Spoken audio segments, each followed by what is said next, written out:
Hello, Julie and Adam. I really want to thank you both for doing this interview, having this conversation with me about bowel and bladder issues, which is a very important and sensitive topic for individuals and families who live with MS. Julie, could you start by telling us a little bit about yourself and when MS entered your life, when Adam entered your life, and when bladder and bowel issues became part of the picture? Yeah, so I was diagnosed in 2007. It took a really long time to get diagnosed because the bladder was my first symptom. So that really was a kicker because it's not common for that to be the first symptom with MS. So I kept going to doctors, urologists, gastroenterologists, thinking I didn't know what it could be. And it took a very long time to finally get diagnosed. So when I was told in 2007 that I had MS, I felt like vindicated because it wasn't all in my head and it wasn't just psychosomatic. So it was very comforting to finally have a diagnosis. So, Adam, when you got together with Julie, MS was already part of the picture, and clearly the bladder issues as her first symptom were also part of the picture. Can you describe what that was like? That's not usually something that a young man has to deal with so early in a relationship. What was that like for you? No, it didn't bother me. I remember when the moment she said, she told me that she had to use catheters, which was early on in the relationship. I think you were bothered more about it than I was because I just basically looked at her and said, yeah, and some people have to wear glasses. Like, is there anything I need to do? You said no. So I was like, okay, I have no problem with that. So, Julie, can you describe what impact using intermittent self-catheterization had on you? What led to your doctor's recommendation that you use it, and what was that like for you? So it was my first symptom and I couldn't find relief. So when I was diagnosed, I went to the hospital, they did the spinal tap, and then they came in and the nurse eventually told me you have to use catheters. And I was living in London at the time. And at that time, the catheters that they had were about the size of my forearm. I went home. I was crying the entire way home. I was devastated. It was like I made the nurse cry. I made the doctor cry because it was, to me, the end of the world. That was it. And I didn't want to get over it. This wasn't something, this was the worst possible scenario for someone that was in her 20s to have to deal with. But then I realized the relief that it can give you. And they came up with, I'm not going to say the brand, but there's smaller ones that fit in your back pocket. They don't impact your life the way I envisioned it because, I had a friend's mother had MS and she used to have to use indwelling catheter, had an indwelling catheter. So I just envisioned an older woman, I didn't picture anyone like myself. There was no one to look up to say, okay, I'm going to get through this. So it was really a devastating blow until I was introduced to smaller catheters and realized, okay, this gives me freedom. Now I can do whatever. I get 2 hours. I can time it. I don't have to worry about this aspect. There's so many things that I worry about with MS, but this one I feel like I have control.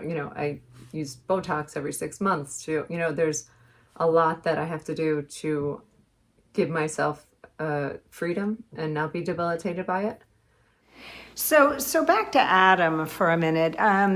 You're a pretty open-minded guy and apparently very relaxed about all of this. Have you had any conversations with men in a similar position who were a little more squeamish or frightened than you were by the whole thing? How do I put this? Most of the guys who approach me are newly diagnosed or their wife or girlfriend has been newly diagnosed. So they just ask for advice and they have no idea what questions to actually ask. It's a general, like, what do I do? And they're all wanting to be supportive. I haven't had to talk any down from a ledge or any, just, that I think mostly caregivers that I've seen are just in the dark. And I'm I've been fortunate enough for that not to be the case with us. I'd also like to talk about the word control, because I think, and you have a young child, and you've gone through the whole toilet training process with a child, and you know, as we all do, that that's one of the first things that young kids learn to control as being part of the big world around them.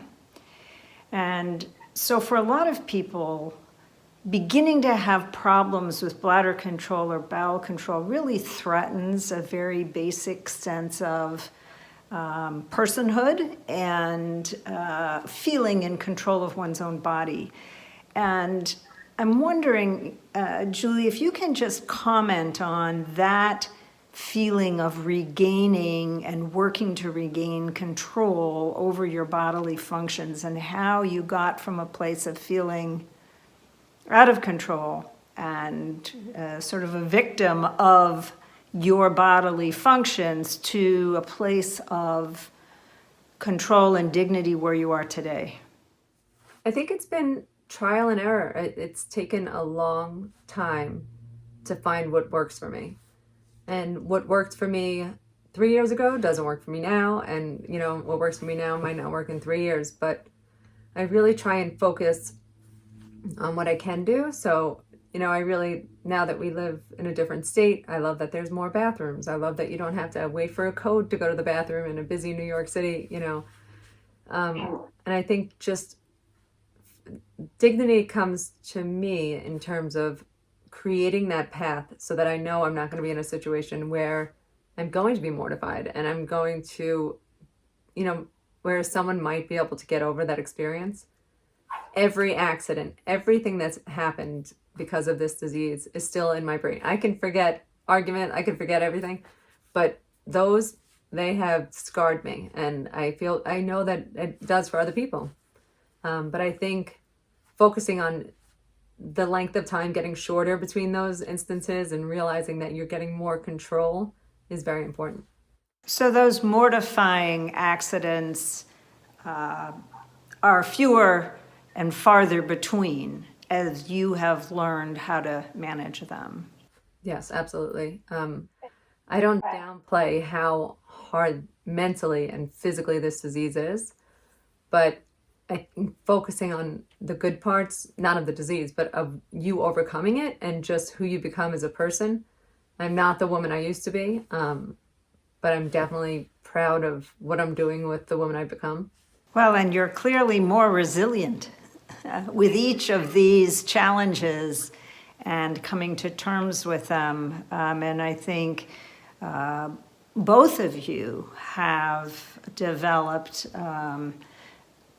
incredible resilience to keep putting one foot forward and facing whatever the unpredictable future might bring, because clearly you do it together, and you problem solve and manage the challenges together. So you prepare, you're proactive, you make sure you have all your ducks in a row, and when you do that, you can go about your business and do the things that you want to do.